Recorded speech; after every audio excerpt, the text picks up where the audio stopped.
मैं 15 साल बाद अपनी फेवरेट टीचर मैडम रूबी से मिलने उनके घर गया था। मैडम कैसी हैं आप? आओ सजाद, कैसे हो भाई तुम? जी मैं ठीक हूँ। आप भी ठीक है ना? जी मैं बिल्कुल ठीक हूँ। मैडम कैसे आना हुआ भाई सजाद? मैडम आपके बेपनाह एहसान है मुझ पे। मैं उनका बदला कभी भी नहीं उतार सकता। बस ये छोटा सा तोहफ़ा है मेरी तरफ से। मुझे उम्मीद है आप इनकार नहीं करेंगी। मेरे लिए तुम आज भी वो छोटे से सज्जाद हो। कद काट के बड़े हो गए हो तो क्या हुआ? क्या कहना चाहते हो? मैडम मैं आपके बच्चों की तरह हूँ ना? हाँ बिल्कुल। और मैडम आप मेरे वालिदैन की तरह हैं ना? हाँ बिल्कुल, मैडम ने जवाब देते हुए कहा। मैडम ये कुछ पैसे हैं, इसको आप मेरी बहन और आपकी बेटी की शादी के लिए इस्तेमाल करें, मुझे बहुत खुशी होगी।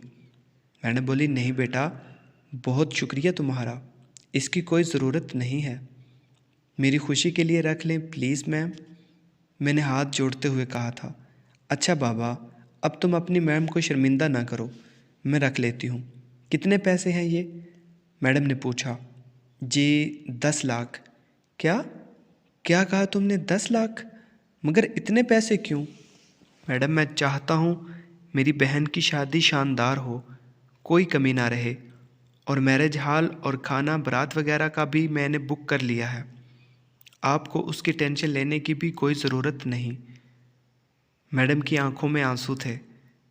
मैं उन्हें फिर आऊँगा कहकर वापस आ गया। आप सोच रहे होंगे मैंने ऐसा क्यों किया।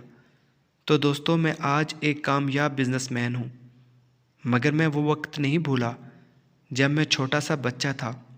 मैं यतीम था, मेरे अब्बू नहीं थे, तो हमारे पास मेरी फ़ीस के पैसे नहीं होते थे। मैडम अपनी तनख्वाह से मेरी फ़ीस अदा कर देती और मुझे कहती, मैंने तुम्हारी फ़ीस माफ़ करवा दी है, बस तुम दिल लगा कर पढ़ो। और दोपहर को अपनी बेटी को कहती कि वो अपना लंच मेरे साथ शेयर करे। मैं कैसे भूल सकता था उनकी वो एक एक नेकी, एक एक एहसान। और मुझे ट्यूशन भी फ्री पढ़ाती थी। आज मैं जो कुछ था, इसमें मेरी इस अजीम मैम का बहुत रोल था, और मैं कम ज़रफ़ नहीं था कि आज मैं अपनी इस अजीम मैम को भूल जाता।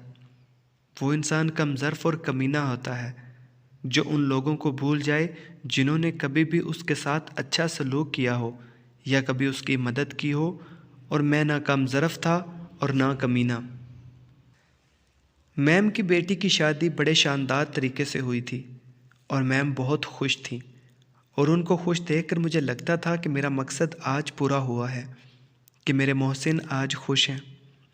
ये दुनिया कितनी खूबसूरत हो जाए अगर हर इंसान अपने साथ नेकी करने वाले को कभी फरामोश ना करे, बल्कि उसके एहसान का बदला ज़रूर चुकाए।